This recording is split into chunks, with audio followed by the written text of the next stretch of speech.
Good morning. Head master ಆಗಿರ್ತಕ್ಕಂಥ ಸಹನ madam ಅವರೇ, ಹಾಗೆ ಗೋಪಿನಾಥ್ ಸರ್ ಅವರೇ, ಎಲ್ಲರಿಗೂ ನಾನು ವಂದನೆಯನ್ನು ಸಲ್ಲಿಸ್ತಾ ಇದ್ದೇನೆ. ಹಾಗೆಯೇ ನನ್ನ ಮುಂಭಾಗದಲ್ಲಿ ಆಸೀನರಾಗಿರ್ತಕ್ಕಂಥ ವಿದ್ಯಾರ್ಥಿಗಳಿಗೆ ಕೂಡ ವಂದನೆಯನ್ನು ಸಲ್ಲಿಸ್ತಾ ಇದ್ದೇನೆ. ನಾವಿವತ್ತು ವನಮಹೋತ್ಸವ ಅನ್ನುವಂಥ ಒಂದು ಕಾರ್ಯಕ್ರಮವನ್ನು ಮಾಡ್ತಾ ಇದ್ದೇವೆ. ಇದು ಈ ಒಂದು ದಿನದಗೋಸ್ಕರ ಮಾಡಬಾರ್ದು, ಇದೊಂದು ಪ್ರತಿ ದಿವಸ ಆಗಬೇಕಾದಂಥ ಒಂದು ಕೆಲಸ.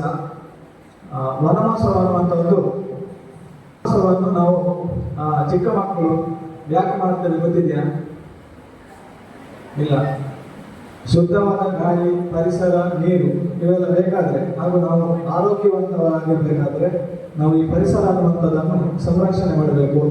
ಈಗಲೇ ನಾವು ವರ್ಷಕ್ಕಾದರೂ ಒಂದು ಗಿಡವನ್ನು ನೆಟ್ಟು ಅದರ ಪೋಷಣೆಯನ್ನು ಮಾಡ್ತಾ ಬಂದರೆ ಮುಂದಿನ ದಿನಗಳಲ್ಲಿ ಅದೊಂದು ಉತ್ತಮ ಮರವಾಗಿ ಬೆಳವಣಿಗೆ ಆಗುತ್ತೆ.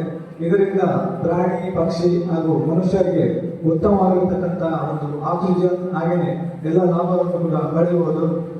ಹಾಗೆಯೇ ನಮ್ಮ ಅಳಿವಿನಂಚಿನಲ್ಲಿ ಹೋಗಿರುವಂತಹ ಮರಗಳು ಕೂಡ ಇವೆ. ಆಯುರ್ವೇದಿಕ್ ಅಂಶ ಇರುವಂತಹ ಮರಗಳಿವೆ. ಇವುಗಳನ್ನು ಸಂರಕ್ಷಣೆ ಮಾಡಬೇಕಾದದ್ದು ನಮ್ಮೆಲ್ಲರ ಕರ್ತವ್ಯ.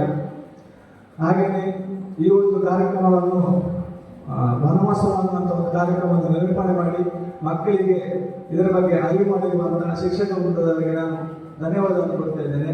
ಹಾಗೆಯೇ ನಾವೆಲ್ಲರೂ ಪ್ರಕೃತಿಯನ್ನು ಉಳಿಸುವ ಅನ್ನುವಂಥ ಒಂದು ಮಾಹಿತಿಯನ್ನು ಹೇಳ್ತಾ ನನ್ನ ಒಂದು ಮಾತನ್ನು ಮುಗಿಸ್ತಾ ಇದ್ದೇನೆ. Thank you.